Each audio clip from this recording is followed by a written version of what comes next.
This is the news in brief from the United Nations. War in Ukraine continues to cause mayhem and destroy the lives of many, and it's everyone's responsibility to limit the global food, fuel and financial crisis that it has spawned, the UN's top rights official told the Human Rights Council on Monday in her last session as High Commissioner. Nearly 4 months since the Russian invasion, Michelle Bachelet used her keynote address to the Council to urge member states not to give up on the post-COVID-19 recovery plan, to recover better and avoid the kind of global financial meltdown seen in 2008. Failure to stick to what was agreed during the dark days of the pandemic, to ignore its lessons and above all not to put people first in this global recovery, threatened to leave people and economies even less able to resist new shocks than they are now, the UN rights chief insisted. Eager to avoid the devastating consequences of the austerity that followed the 2008 financial crisis, the international community agreed to change course, building together transformative societies and towards greener economies that will be more resilient to crisis. We are now facing a vital test of that commitment, and we need to meet it. Ms Bachelet, who announced that she was stepping down as High Commissioner for Human Rights, highlighted the need for all countries to respect the climate commitments that they'd made in 2015 in Paris, and also the 2030 Sustainable Development Goals, or SDGs, whose financing gap has now widened to some $4.3 trillion per year.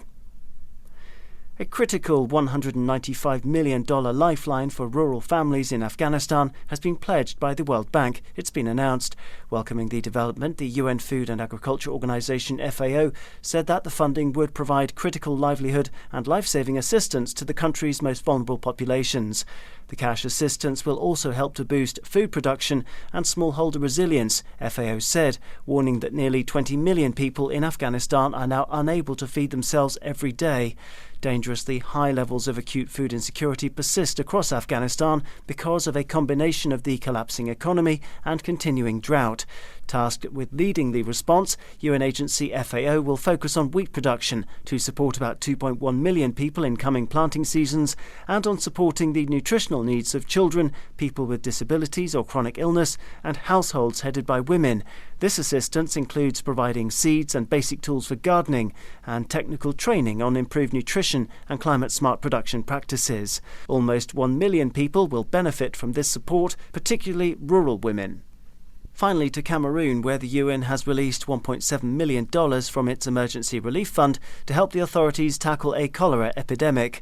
Announcing the move on Monday, the Office of the Emergency Relief Coordinator, Martin Griffiths, noted that the assistance will be targeted in the southwest and coastal regions in the form of case management, water hygiene and sanitation to affected communities. Latest data from the Cameroonian Health Authority indicates that more than 8,200 cases of cholera and 154 deaths have been registered. 7 regions have been affected by the epidemic.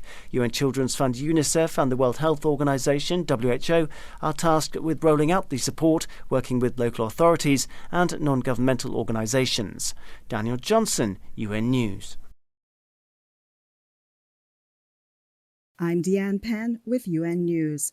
Food assistance to 1.7 million people in South Sudan has been suspended, the UN World Food Programme, WFP, said on Tuesday, citing a funding crunch and rising needs.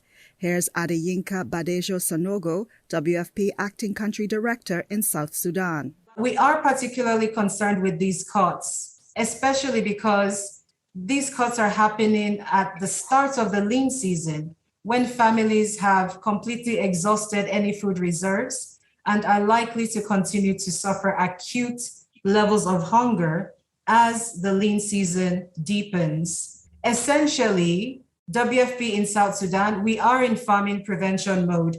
The WFP official explained that more than 2 in 3 people are experiencing a serious humanitarian and protection crisis and need help to survive. Of these, an estimated 8.3 million people, including internally displaced persons and refugees, will endure acute severe hunger during the lean season.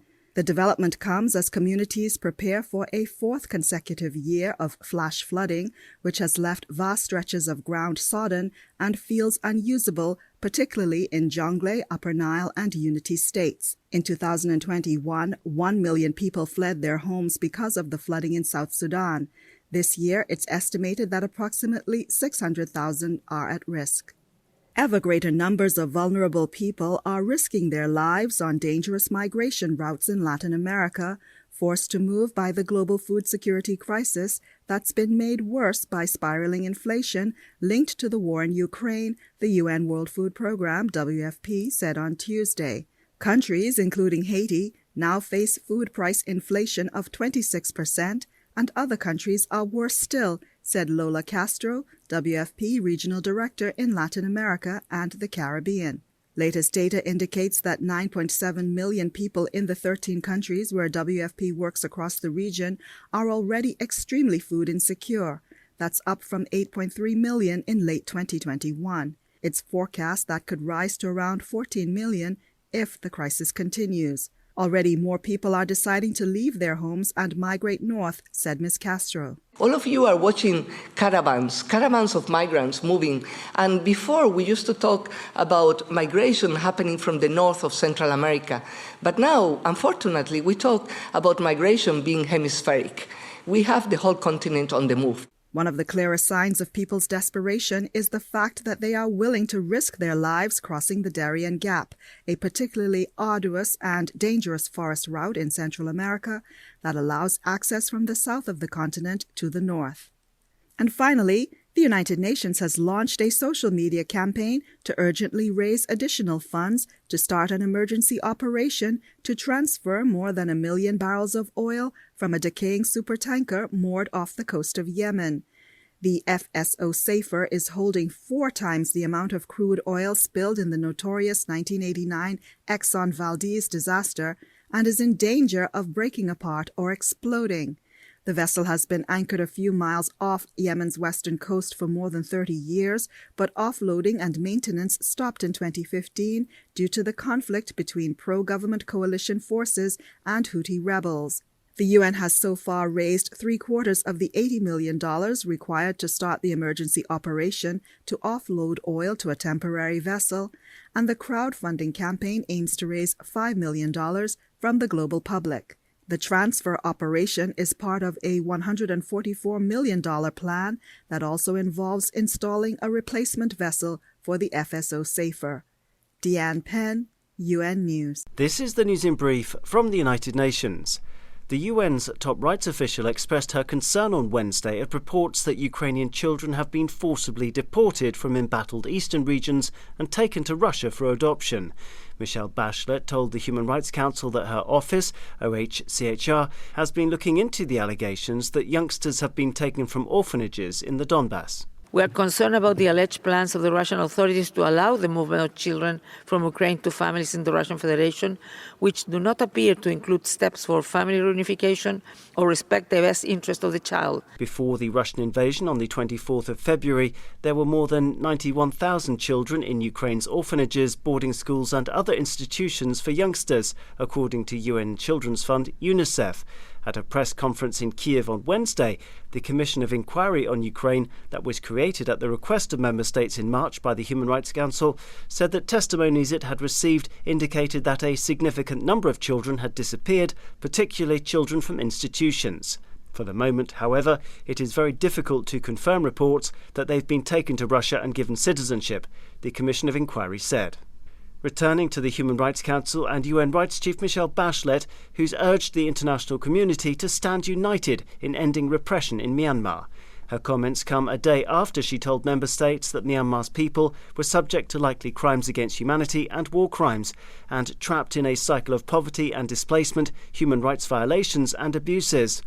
In comments to member states, Ms Bachelet noted that it's been nearly 5 years since more than 1 million ethnic Rohingya from Myanmar were forced to flee for their lives to Bangladesh, and 16 months since a military junta staged a coup. In a call for engagement with Myanmar's National Unity Government and ethnic organisations, the UN High Commissioner called for an end to the military's repressive military campaigns against its own people. Civil society, youth and women, including from minorities, should be given a leading role in these discussions, Ms Bachelet insisted, adding that various ethnic, religious and social groups had begun transformative discussions about the future of Myanmar. To Tanzania, where the reported use of live ammunition against ethnic Maasai herders and the death of a police officer have been condemned by top UN-appointed independent rights experts. The development follows the alleged encroachment on traditional Maasai lands and housing and the potential eviction of 150,000 tribespeople to make way for a game reserve in the north of the country. In a statement, the rights experts cited reports that Tanzanian security forces had fired live bullets and lobbed tear gas at Maasai individuals who were guarding the land earmarked for development in the Ngorongoro district, one of the most famous conservation areas in East Africa, centred around an inactive volcanic crater teeming with wildlife. The clash resulted in the death of a police officer and left around 30 people injured, according to the experts, who said that Maasai representatives alleged that there had been no genuine efforts to consult them and that they learned details of the planned eviction from leaked documents. Daniel Johnson, UN News.